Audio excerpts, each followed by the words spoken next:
Hello বন্ধুরা, আসসালামু আলাইকুম রহমতুল্লাহি ওয়া বারাকাতুহু। আমি জেসমিন আপনাদের সাথে শেয়ার করছি রুই মাছের টেস্টি ঝোল। তার জন্য এখানে রয়েছে রুই মাছ। রুই মাছটা ভাজার জন্য মশলা রেডি করব।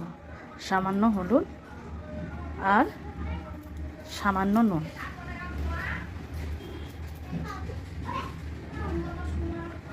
ভালো করে মাখিয়ে নেবেন, দিয়ে 5 মিনিট 10 মিনিট রেখে দেবেন। আমার রুই মাছ নুন হলুদ দিয়ে মাখানো হয়ে গেছে। এবার এটা কড়াইয়ে ভাজতে হবে। ভাজার জন্য কড়াইয়ে তেল গরম আমি অলরেডি চাপিয়ে দিয়েছি।